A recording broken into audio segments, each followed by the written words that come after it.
આપકી અદાલતમાં film star Ajay Devgan પર આરોપ છે કે તેઓ હવે સેક્સ સિમ્બોલ બનવા ઈચ્છે છે.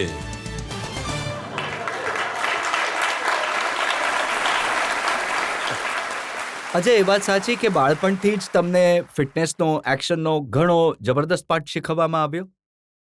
હા, એક રીતે. અને મેં એ પણ વાંચ્યું કે સવારે 4 વાગે ઉઠવું પડતું હતું અને 4 વાગે તો નહીં, પણ 5-6 વાગે ડેડ ઉઠાડીને દોડાવતા હતા કે ખાસી મહેનત કરાવતા હતા.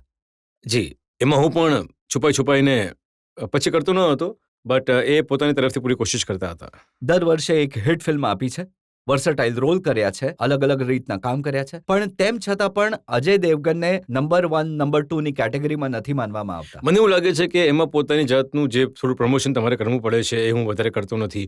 કદાચ જ રીઝન હશે, બાકી બીજું કોઈ રીઝન મને દેખાતું નથી. કારણ કે જો કામ અને જો ફિલ્મો અને સક્સેસને જો તમે એક તરફ મૂકી દઈએ તો એ સામે છે. તો આના સિવાય મને નથી લાગતું કે કંઈ બીજું તો હોય. પ્રમોશન કેમ નથી કરતા? Again I am very lazy on that. I am not મને ઘણું વધારે હું નથી કરી શકતો. કોશિશ કરું છું અને દર વખતે વિચારું છું કે આ ફિલ્મ સાથે કરીશ, બટ એ થતું નથી.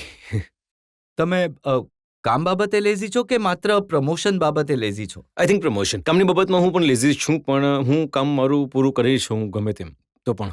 જ્યારથી તમારા લગ્ન થયા છે એ પછી તમે ઘણી બધી ફિલ્મો કરી, પણ કાજોલે એટલી ફિલ્મો નથી કરી.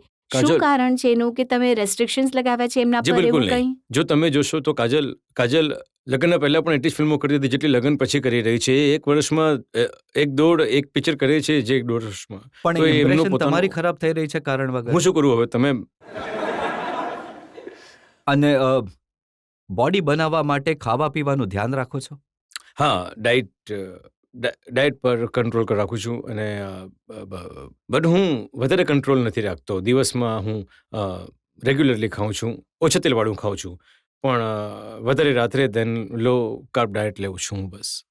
મેં પણ વાંચ્યું કે તમે સારા કુક છો, વન્ડરફુલ કુક છો, તમે મોગલાઈ ખાવાનું ઘણું સરસ બનાવો છો. હું દરેક પ્રકારનું ખાવાનું સારું બનાવું છું. હવે મોગલાઈટ પણ બનાવી લઉં છું, કોન્ટિનેન્ટલ પણ બનાવી લઉં છું, ચાઇનીઝ પણ બનાવી લઉં છું. અને એ ખાઈને પણ આવી તંદુરસ્તી રહે છે?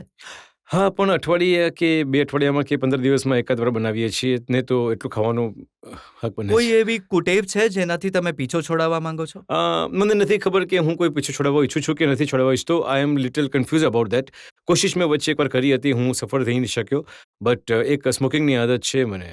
અને આલ્કોહોલની હું કહીશ કે ઘણી વધારે ખરાબ ટેવ નથી, કેમ કે I am not a very heavy drinker anymore. I am use to drink a lot. I am completely in control on that. But એક સ્મોકિંગ છે જે એક ઇવેન્ચ્યુઅલી મને ખબર છે કે મારે કોશિશ કરીને છોડવી પડશે. સ્મોકિંગના કારણે એકવાર કેસ પણ થઈ ગયો તો ટ્રેનમાં તમે અને સલમાન સિગરેટ પીતા હતા. 2-3 થઈ ચૂક્યા છે. બટ નહીં, એમાં ઘણા સાચા પણ ન હતા. હા, આ ટ્રેનવાળો સાચો હતો. આખી ટ્રેનમાં અમે હાયર કરેલી હતી અને અમે બંને અંદર બેઠેલા હતા. But I know it was wrong. એના સિવાય એ જે બે કેસ થયા હતા એ આઈ થિંક બહારથી ઉંચકીને એમણે છાપી દીધા હતા, બીજી કોઈ લોકેશનનું. હજી પ્રયત્નો ચાલુ છે કે હવે છોડી દીધું તમે? નહીં, હાલમાં કોશિશ નથી કરી રહ્યો, બટ મને ખબર છે કે મારે ધીરે ધીરે જરૂર કોશિશ કરવી પડશે.